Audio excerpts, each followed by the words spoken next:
KIRO 7 News at 5 o'clock starts right now.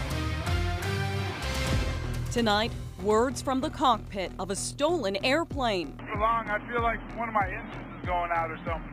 Okay, Rich, if you could, you just want to keep that plane right over the water. Instead, it crashed here.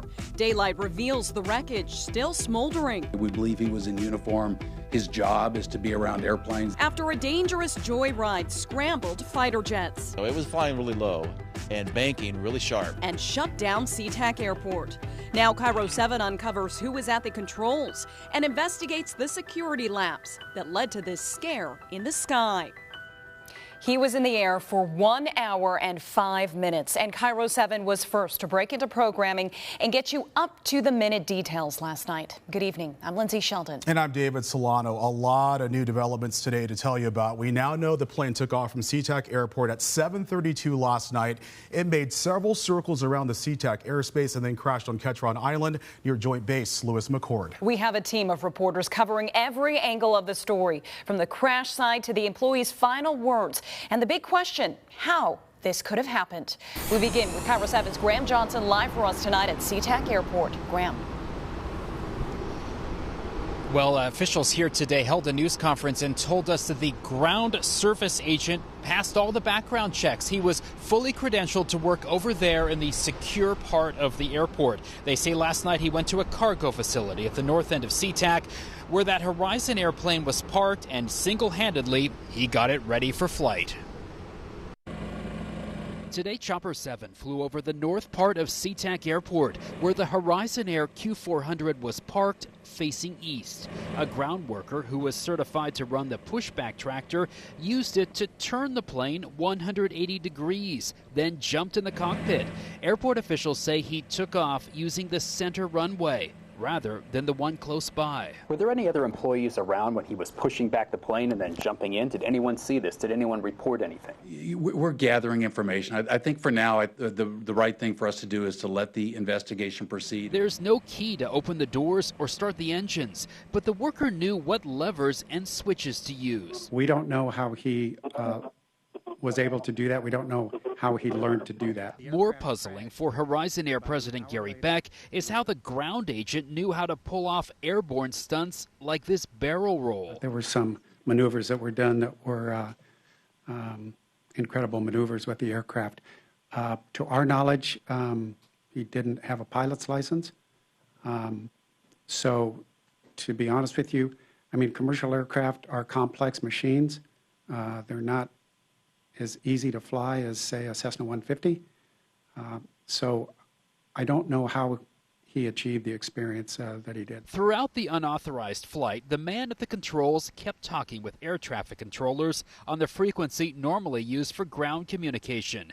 He took off at 7:32 p.m. with the last radio contact at 8:47. The plane crashed on Ketron Island. I want everybody to know that we are diligently investigating this matter. We will get to the bottom of it.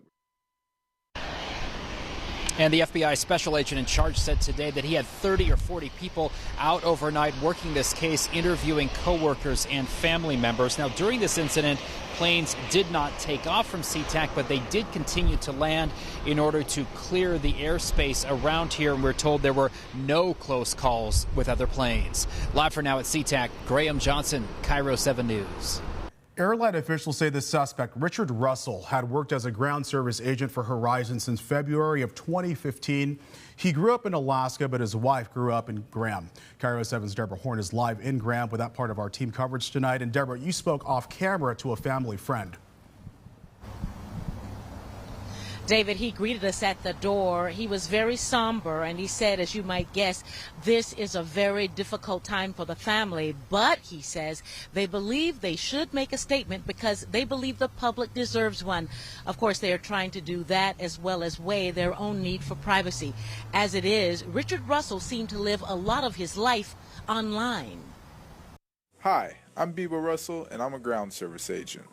That means I lift a lot of bags. We found this video Richard Russell, Bebo he called himself, posted about the job he did for 3.5 years for Horizon Airlines. Look at all them bags. One of the perks of the job, he said, was being able to fly anywhere in the world Alaska Airlines goes. Most importantly, I get to visit those I love most. He was a ground service agent, so that would encompass loading, unloading bags and cargo, tidying the aircraft. Now, nearly 24 hours after he commandeered a jet he used to offload, airline officials were able to shed little more about Russell than his duties on the job for Horizon. He was also a member of the tow team, which allowed him and qualified him to tow aircraft. Now, according to his blog, Russell met his wife Hannah when they were both living in Coos Bay, Oregon. He said for a time, for about 3 years, they owned Hannah Marie's Bakery in North Bend. They sold that company in 2015. We, of course, are waiting to hear from Hannah's family. We'll let you know when we do. Reporting live in Graham, Deborah Horn, KIRO 7 News. A critical part of the investigation will also be the eerie last words of Richard Russell talking to air traffic controllers during his joyride. As KIRO 7's Cindy Kim reports, he even apologizes at one point from the cockpit. I got a lot of people that care about me, and it's going to disappoint them to hear that I did this. The man opened up as air traffic controllers tried to guide him to land the plane. I'm going to land it, in a safe kind of manner. I think I'm going to try to do a barrel roll, and if that goes good, I'll just go nose down and call it a night. Well, Rich, before you do that, let's think about this. I got another pilot coming up, Pilot Joel, here in just a minute or two, I hope, and we'll be able to give you some advice on what to do next. He even admits to not knowing how to fly the plane. Yeah, that's all mumbo jumbo. I have no idea what all that means. I wouldn't know how to punch it in. I'm off autopilot. At one point, he appeared concerned about how much fuel was left. We're just trying to find a place for you to land safely. Yeah, not quite ready to bring it down just yet, but holy smokes, I got to stop looking at the fuel because it's going down quick. And asked about the fighter jets. No, I'm not taking you to any jets. I'm actually keeping you away from aircraft that are trying to land at SeaTac. Oh, okay, yeah, I don't want to screw with that. I'm glad you're not,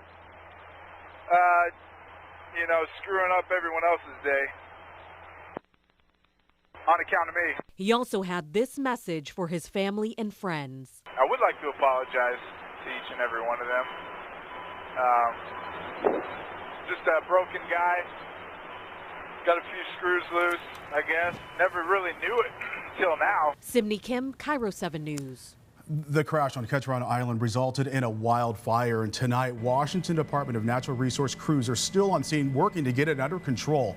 Chopper 7 was over the fire last night. Plane parts engulfed in flames were strewn across the southern part of the island.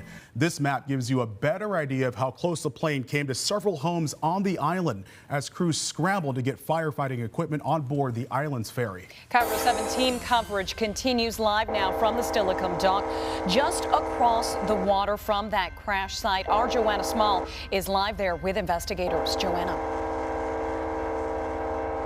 Lindsay, Ketchikan Island is the smallest of this little group of islands, which is just off Stillicum. Now, it's only about a mile long, but as you can see over the train, it's densely forested, and that is why it's nearly impossible to see the crash site from the dock here.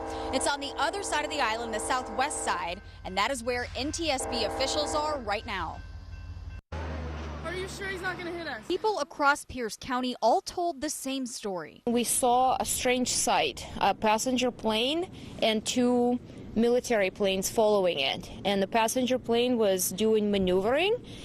He was going sideways and he was going real low, and it was just a really strange sight. We really wondered what the exercise was. We just thought it was a drill, and about every 5 to 10 minutes they would come by again. We saw the police boats going by. And all of a sudden I heard this big bang, and I looked and there was the smoke, And she said, oh my goodness, she said there was a plane crash. The Horizon Q400 took a nosedive into Ketron Island, forested and mostly uninhabited. There are only a dozen homes, none of them near the crash site, which erupted in flames last night. First responders put out the fire, and this morning the NTSB, FBI, and other law enforcement officials commandeered the island for what will be a grueling investigation. I will be working with Horizon maintenance personnel. They have some staff they've made available, so we're going to locate the flight data recorders. You've got the cockpit voice recorder and the flight data recorder, so those are the two items that are of importance right now. The plane is in pieces, much of it burned up and unrecognizable. But NTSB officials are confident the recorders, which will tell the rest of the story witnesses cannot, will be recovered. We already have the air traffic and pilot communications, but he might have been talking to himself in the cockpit, and they might be able to get some additional information. So that's where that's valuable. The Pierce County Ferry makes 4 trips a day to Ketron Island right now. Those have been suspended, but that same ferry also services Anderson Island. So the ferry is able to drop first responders, NTSB officials, FBI officials off at Ketron Island while making those trips to Anderson Island. But no one other than those emergency officials are allowed to be on Ketron Island right now. That includes the residents. Live in Stillicom, Joanna Small, KIRO 7 News. The theft and resulting crash led to a ground stop at SeaTac Airport. Some people waited on the tarmac for hours. Others were diverted. KIRO 7's Michael Spears is live for us tonight at SeaTac, where the airport is now fully operational again. Michael. Lindsay, right now these boards look a lot better than they did last night. Operations were fully returned to normal here at the airport by 1 a.m., but by then, Lindsay, the damage was done. We've learned about 19 flights with hundreds of people on them were delayed for more than 2 hours. We've been out there for about 2.5 hours. Travelers were told little. I didn't even know what to think. I was just more scared of what's going to happen or what's going to come next. Their loved ones left waiting. Thinking about, in this day and age, how does that even happen?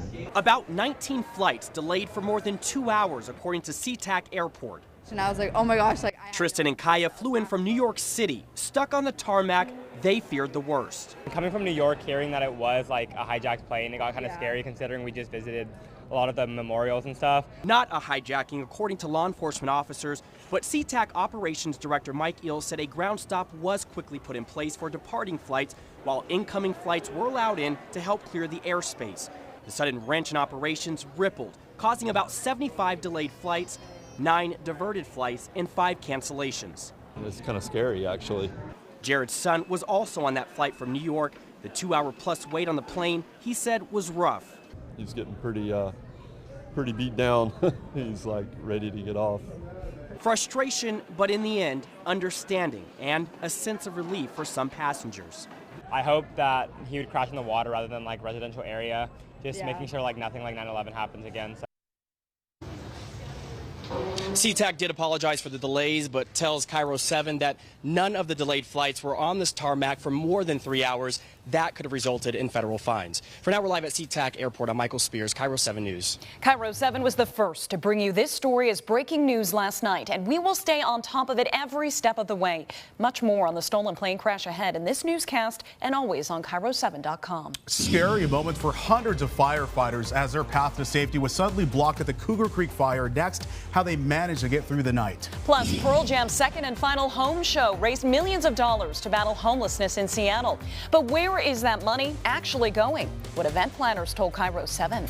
And the temperatures were cooler today, and we saw scattered showers and even thunderstorms. I'm pinpointing the latest storm conditions for tonight and if they stick around into the rest of the weekend. Those details coming up.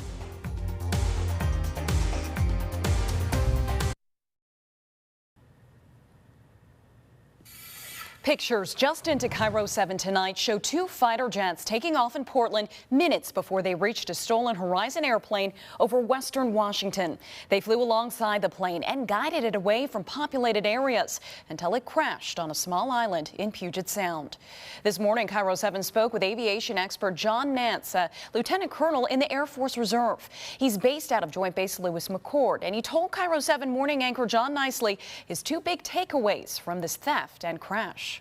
First of all, human reliability. Are there better ways to ensure that we would get an early warning and be able to interdict somebody like this before they did something this bizarre? And that is a very difficult proposition. And the second thing is we can be thankful that this guy did not have any lethal intent. Very obviously he didn't. Otherwise, the carnage out of this could have been monstrous. That is certainly true. KIRO 7's coverage continues over the next hour. Stay with the team that stays on the story. New developments live in just 15 minutes. Wildland firefighters are hard at work tonight trying to contain several wildfires across the state. Out near Shelton, crews say the maple fire has grown to more than 12,000 acres. Crews say cooler temperatures are helping, but gusty winds that is, could make things very difficult for crews on the ground right now. Firefighters say the maple fire is just 15% contained, but the good news, there are no longer any evacuations in place. Just east of the Cascades, the Cougar Creek fire is burning near Entiat and is in danger of exploding in size because of the windy conditions. Now, the fire grew about 6,000 acres overnight and is only 5% contained. Last night, a trailer transporting heavy equipment flipped over on the side of the road just east of the fire. Nobody was hurt, but because the road was blocked, firefighters were not able to get back to staging areas to the north of the flames. We had about 220 firefighting personnel from Division Kilo, Mike, and Whiskey that took refuge up here just over to the west of DP 253 in a safe area. They did get some rest last night, and they're all safe and accounted for. Well, tonight, level 3 evacuations remain in place along Entiat River Road from Mad River to Crum Canyon, but so far, no structures are damaged. Seattle police tonight want your help in tracking down the man they say murdered another man next to a West Seattle bus. They released these photos. They are grainy, but you can see the suspect is about 5 foot 9 inches tall with a thin build and was last seen wearing a dark gray hoodie and jeans. Investigators say he and the victim were involved in a disturbance on the bus just prior to the shooting. They both got off the bus at 35th Avenue Southwest and Southwest Morgan, and the suspect opened fire, then ran. Right now, several lanes of I-5 through downtown Seattle are closed for the Revive I-5 repair project, and this one could be a doozy. The closures will affect several I-5 on-ramps, including ones from the West Seattle Bridge, Columbian Way, and westbound I-5. Crews say they are also closing the express lanes in both directions for expansion joint replacement. The freeway should reopen by 5 a.m. Monday morning. Well, today, a lot of us have seen some different weather compared to what we've been seeing the last several days. Scattered showers and thunderstorms, as well as cooler temperatures. Currently in downtown Seattle, we are seeing some clouds, some dark clouds, especially to our south. And temperatures today are in the upper 60s, much cooler than where we have been. We were in the 80s and 90s not too long ago. Today, we're also seeing some breezy winds. South winds right around 12 miles per hour this afternoon. Currently 68 in Everett, upper 60s for Bellingham, 70 in Bremerton, mid 60s currently towards Tacoma. Still pretty warm towards eastern Washington, but much cooler also. It was in the triple digits not too long ago, mid 60s out along the coast. Here's a look at the winds. It's been a bit breezy today again as that cold front has moved onshore. 5 to 15 miles per hour sustained this afternoon. Really picks up when those showers move through. 15 miles per hour currently in Bremerton, 13 miles per hour in Everett, and it's been pretty gusty out towards Wenatchee as well as in Ellensburg through this evening as well. Here is a look at our KIRO 7 Pinpoint Storm Tracker. It's been a busy day with our storm tracker starting earlier this morning, continuing through this evening. You can see scattered showers through western Washington as well as those thunder and lightning strikes. This last several hours has been very active with lightning. As of right now, we are seeing some active weather south of Tacoma out towards the Cascade foothills. Currently, thunder and lightning storm moving just south of Carbon tornado slowly making its way up to Greenwater, up towards Mount Rainier. So if you are in this area, watch for that. South Hill seeing scattered showers as well. Further north, shoreline, you've got those line of showers all the way up towards Sultan. I wouldn't be surprised if you see some lightning and possibly hail with this storm system moving through. That continues through this evening. As we see these thunder and lightning storms move across and into the Cascades, there still is that fire weather warning in effect until 8 o'clock tonight for those gusty winds and dry thunderstorms, something sparks that can spread very quickly with these storms. For the rest of tonight, we are still seeing chance of scattered showers and thunderstorms through about mid-evening. Later tonight, when we start to calm down with the thunderstorms, we'll still see a few scattered showers overnight into tomorrow morning. A few sprinkles here and there, mostly a convergence zone in the north Snohomish area, so we'll watch for that tomorrow morning. But we dry out. We start to see increasing sunshine by midday, mostly sunny skies into the afternoon. So not a washout for the weekend. Definitely starting to warm up and change. Good news is the air quality alert has now just including Chelan and the Wenatchee area, moving away from the rest of eastern Washington. This system has really cleared things out, so that is good news. Highs tomorrow in the upper 70s, Seattle, Tacoma, as well as Bremerton. KIRO 7 pinpoint 5-day forecast with the weekend always in view. Increasing sun tomorrow, back to the 80s. Monday, Tuesday, Wednesday, closer to 90, mid-80s for Thursday. A months-long investigation into an attack on Berien's mayor is changing hands. Who's now handling the investigation that could be considered a hate crime? But first, an app helped save this man when he suffered a heart attack. KIRO 7 was there when he described the rescue and met the two people who rushed in to save his life. And don't forget to tune in to KIRO 7 at 7 p.m. every weeknight at 7 o'clock. We are bringing you exclusive investigations, plus taking you in depth on the news of the day. Join Steve Rabel, Jesse Jones, and Monique Minglavin Monday through Friday on KIRO 7 at 7.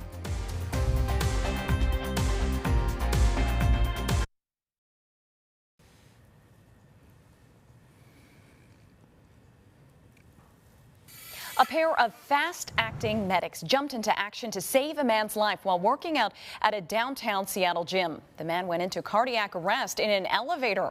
And it was an app that helped him get the help he desperately needed. KIRO 7's Shelby Miller spoke with the man who's lucky and very thankful to be alive.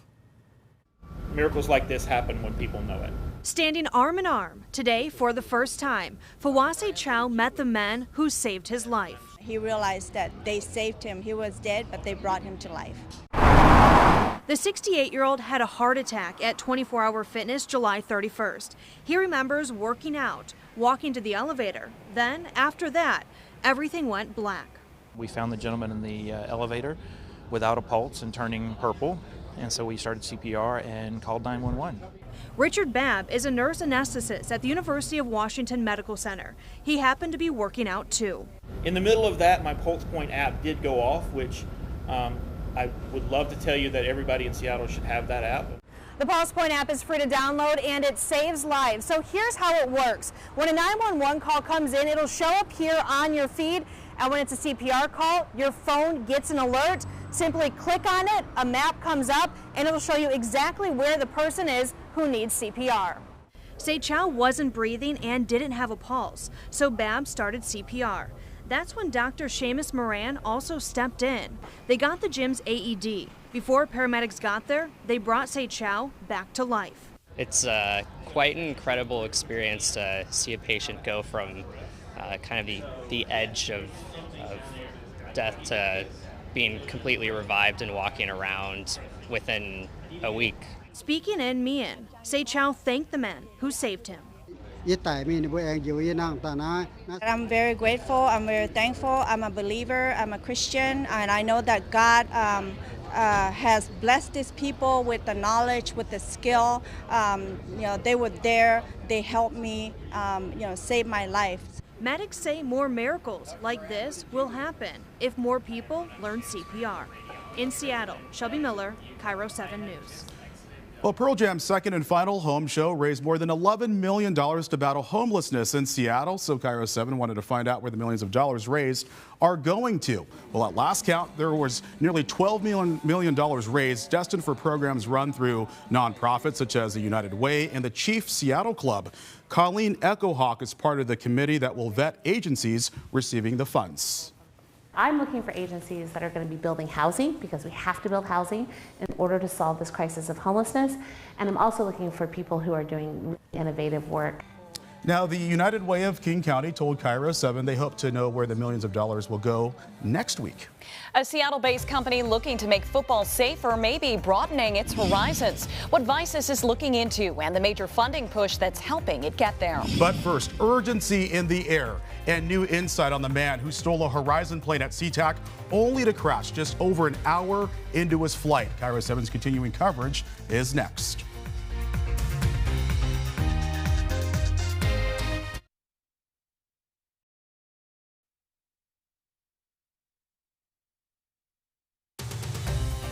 You're watching KIRO 7 News.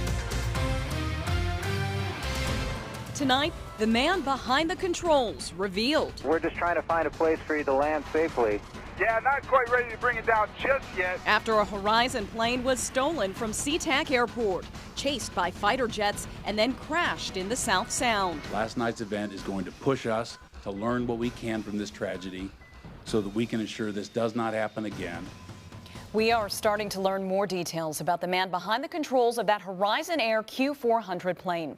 Hello again, I'm Lindsay Shelton. And I am David Solano. So this half hour, we are checking on security at SeaTac Airport and how that ground agent was able to steal a plane and get airborne. Team coverage continues now with KIRO 7's Graham Johnson live at SeaTac Airport. And Graham, today you heard from the head of Alaska Air Group, which includes Horizon Air. Yeah, CEO Brad Tilden said his company would look to see if any protocols need to change, but we have seen no obvious sign here of a security system breakdown. That's because this was not really a security violation, because it happened inside a secure area and involved a fully vetted, credentialed airline employee. Today we found out the uniformed ground agent who came here for work yesterday went to a cargo area at the north end of the airport where Horizon parked the Dash 8 Q400. A worker who normally loads bags, tidies up planes, and pushes them back with tractors got in one of those tractors and turned the plane around. He somehow knew how to fire it up and how to fly it, including how to perform maneuvers like barrel rolls. Today, the head of Alaska Air Group answered questions about protocol at the airport. So that's we'll look at whether improvements can be made going forward, but that is the setup that we have today. And this is aviation in America. The doors to the airplanes are not keyed like a car. There's not an ignition key like there would be in a car. The setup in aviation in America is we secure the airfield, and then we have the mindset is we have employees that are credentialed and authorized to be there. The FBI's local special agent in charge said he had 30 or 40 people working overnight to interview family members and coworkers of the man who piloted that plane for an hour and 15 minutes before crashing it on Ketron Island. The FBI says it is diligently investigating this case. Live at SeaTac, Graham Johnson, KIRO 7 News. Sources have identified the man responsible for the theft as Richard Russell. And right now, we are waiting to hear from his wife's family. A spokesman says they could issue a statement tonight. KIRO 7's Deborah Horn is live in Graham, where she grew up. And Deborah, her family is known there.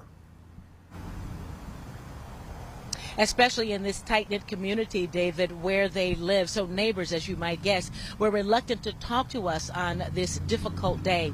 Hannah Russell was Hannah Marie Strassner when she was growing up. Her parents' home here in Graham was lined with vehicles on this day after her husband is accused of something that got the world's attention, hijacking an unoccupied Horizon Airlines jet that he worked on as a ground service agent. It left the airline and Port of Seattle officials with little information to go on except what they know about the job he did for 3.5 years. Was fully credentialed. He had access to that area legitimately. It is inside the security fence, and so no security violations were committed. He's credentialed. He was part of his job responsibility. He was around airplanes, working around airplanes. Russell posted about his job online, usually using what appears to be his nickname, Bebo. We found these videos of his work and his travels around the world. He had a blog, too, at one point writing that he lived in Sumner with, quote, my incredible wife, Hannah. Now a family friend says her family feels obligated to talk about what they know about this incident. They have said that it will happen late this afternoon or tonight. We, of course, will stand by and let you know when they do. Reporting live in Graham, Deborah Horn, KIRO 7 News. Tonight, crews at the scene of the crash are still working on putting out the smoldering wreckage.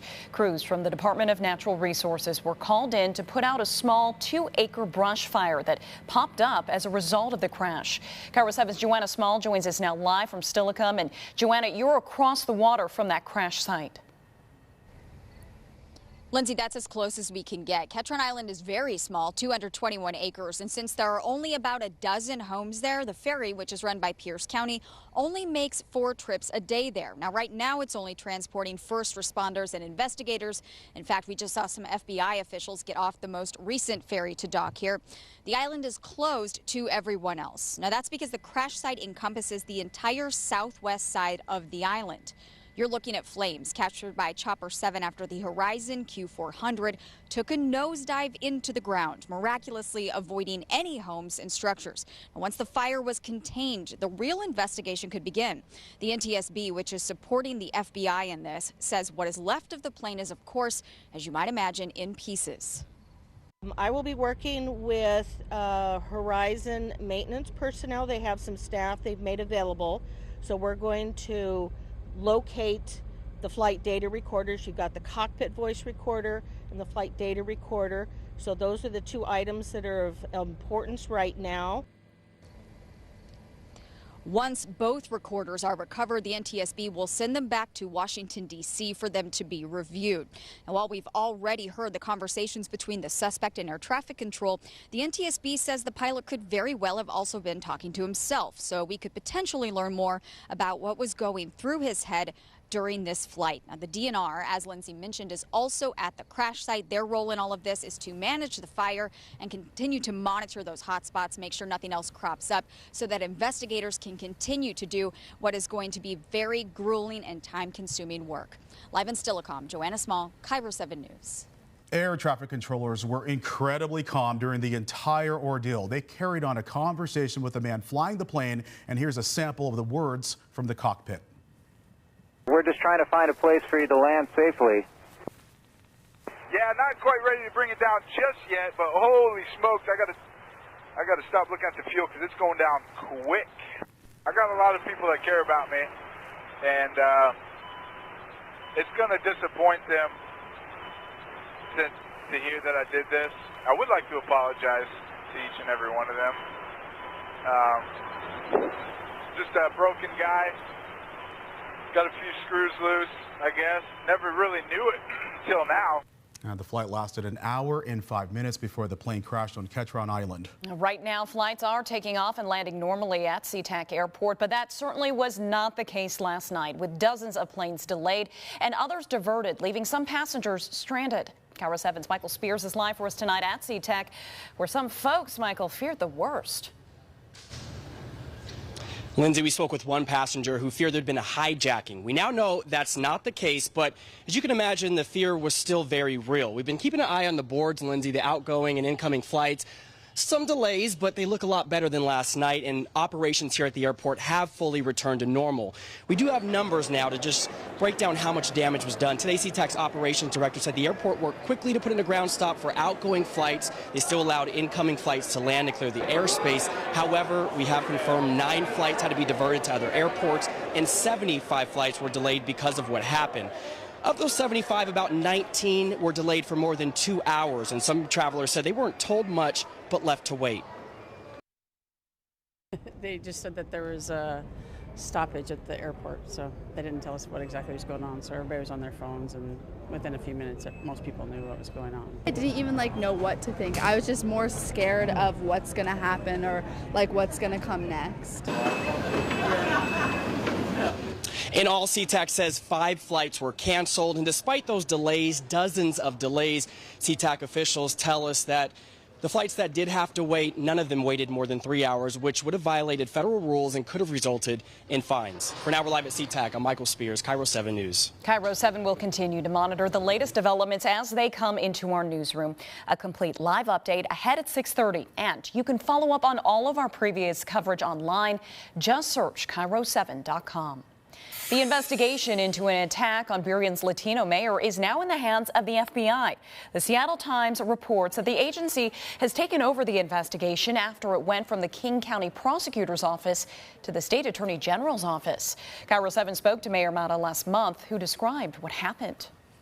I felt somebody grab me from the back of my neck like this and bring me down. And that's where, it's a small little puncture.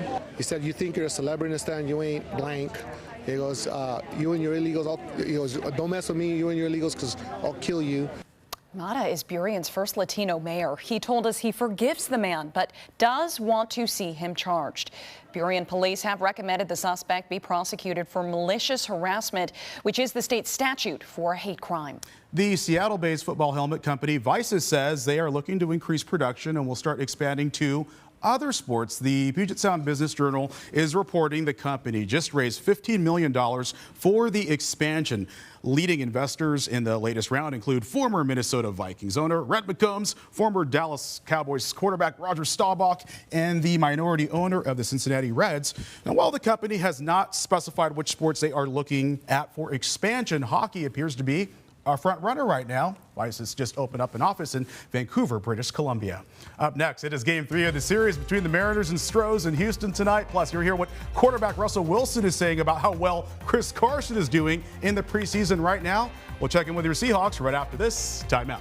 And much cooler temperatures today, as well as scattered showers and thunder and lightning storms. But I'm tracking some summer weather, some warmer conditions back in the forecast. I'll have the latest details on what you can expect for the rest of the weekend coming up in just a few minutes.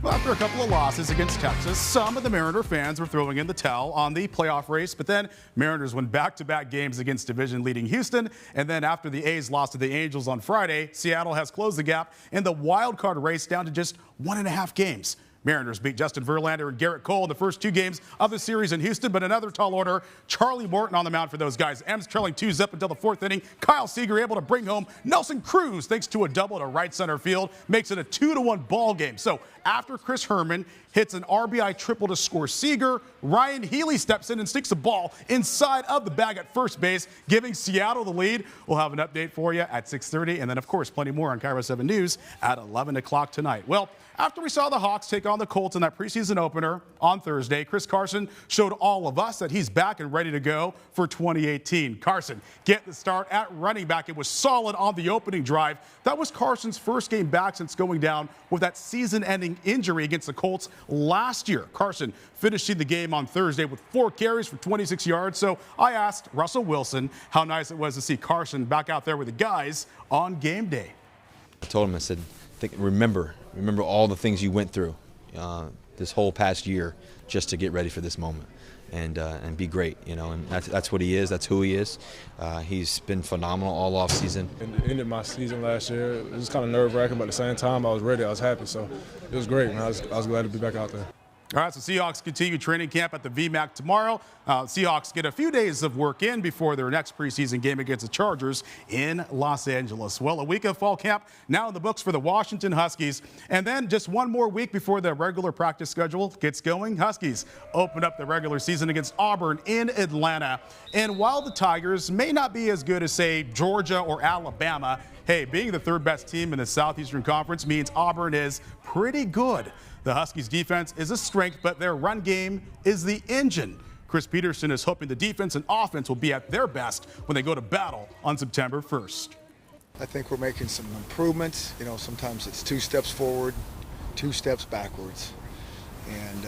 But I think we keep looking at individuals getting better, and then eventually we'll be able to, put the whole thing together. Kind of hold ourselves to is just, every time we come out here, it's the best we've ever done. Every time, we go to step in to play a game, the same thing. And so I think, we just have to focus on that, and then coming out every day, getting better, one thing here or there every day. As long as you're focused on that, then, we're going to make huge strides in the end. And the Cougars are off today after a week of practice in Lewiston, Idaho. Wazoo held its first scrimmage of fall camp on Friday, and most of the eyes were on quarterback Gardner Minshew. Now, everybody watching to see how Minshew would run the first-team offense out there. He hasn't had a whole lot of time to get going with the receivers to gel with those guys, so the offense is racing the clock to get ready for that season opener against Wyoming on Saturday, September 1st. I thought Gardner looked real sharp. Missed some balls down there, but other than that, I thought he drove the group pretty well. I thought we didn't have a lot of busts. I thought some guys occasionally played with a little anxiety or tried to do too much, but I thought that it was very competitive. It was a good scrimmage to start with because we were able to execute as tired as we'll be all year. All right, well, from football to Major League Soccer, Seattle lost to FC Dallas on the road earlier this season. Then after that, Sounders, had a hard time picking up some wins. But now the turnaround Seattle fans were waiting for is finally happening. Sounders get a bonus day of rest this week before trying to extend their unbeaten streak to 8 games. Now, remember, tomorrow night they're playing FC Dallas, are hosting those guys, that is. Seattle battling some health issues right now, but the Sounders made a few moves to bolster their roster, and now the Sounders will have to fight through some tough competition to keep climbing the standings. We know that we're doing a good job and things are going our way because we're playing well and we're putting in the effort. So we have to maintain that things aren't going to just settle for us. At the end of the day, what we've learned kind of from this year is, let's just not make this a habit. That's the learning curve for us as a coaching staff and kind of as a group. It's not fall in this trap again. So we have to make these runs. And kick off tomorrow night, a little later than usual for a Sunday. They're going to get going at 7 p.m. so the match can be televised nationally. And out in Sandy, Utah, Seattle Reign FC going to work against the Royals FC. Seattle making things happen. 48th minute we go. Jess Fishlock able to head home the great cross for the lead, and that's her first goal of the season. Fantastic moment for her. Also, goalkeeping, a huge part of the story for Seattle. Check out Lydia Williams, a great save to preserve the 1-goal lead. That is absolutely huge. Seattle wins 1-0. Williams now leads the league with 8 shutouts this season. It's a first road win for the Reign FC since back in late May. All right, to golf, where bad weather held up round 2 of the PGA Championship on Friday, the second round wrapping up. They were able to get all of round 3 in. Ricky Fowler shot a 65 Thursday, so he's trying to stay near the top of that leaderboard. Nice chip to set up a birdie. Fowler tied for 3rd place. Tiger Woods shot a 4 under 66 in round 2. Then follows it up with the same in round 3. Tiger 8 under for the tourney and in a 6-way tie for 6th place out there. He trails Brooks Koepka, who's all alone in 1st place. A nice approach on the 8th hole will set up a birdie. He adds another birdie putt on the 9th. Adam Scott in 2nd place. He trails Koepka by 2 shots. All right, Tacoma Rainier is also taking on Salt Lake on the road tonight. That is a look at sports. Well, I'm sure you noticed a change in the weather today. If you went outside or looked outside, it was cooler than the last several days, and by quite a bit. 20 degrees cooler for most spots compared to what we saw earlier this week. High temperature today in Seattle, 72. High in Everett, 70. Only 69 in Tacoma as well as Olympia. In the mid-60s out along the coast, and Wenatchee only got to 85, and that is much cooler by 20 degrees than where we were at in the work week. Now, looking at our current conditions towards Whidbey Island, things have been changing. This is earlier in the day, around 8 o'clock this morning. Look at the transition we've been through. We've seen sun, clouds, rain, lightning, sun again, and that's been the pattern through this evening. Currently, it's beautiful. 5:47, this is when that photo was taken, and it is clear across the area there. But temperatures are still pretty mild. We're at 68 degrees in Seattle, 70 in Bremerton, 63 degrees currently in Port Angeles. Look how much cooler we are right now compared to this time yesterday. 13 degrees cooler in Seattle, as well as in Everett, 11 degrees cooler in Chehalis. Check out Eastern Washington, 18 degrees cooler this afternoon in Wenatchee. I was outside today and I definitely felt a little bit fresher because of those cooler temperatures and the rain moving through.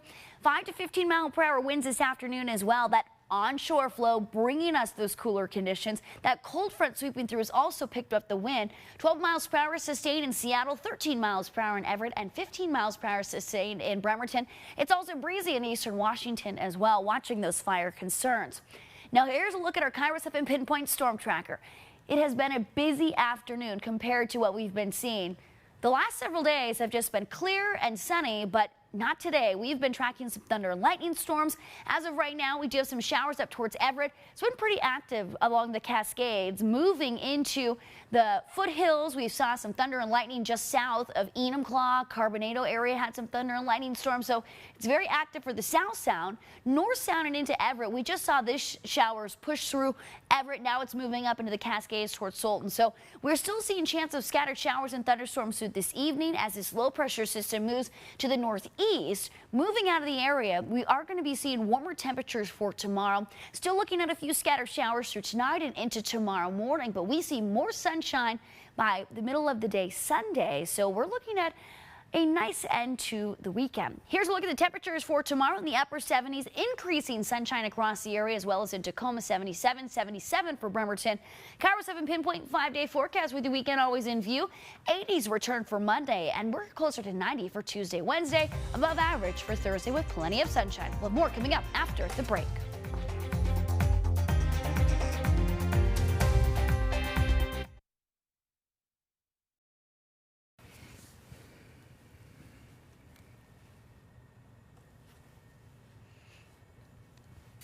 Starbucks is getting into the kombucha business. The coffee giant plans to start selling 6 flavors in several retail locations, including Seattle, before expanding it this fall. Take a look there.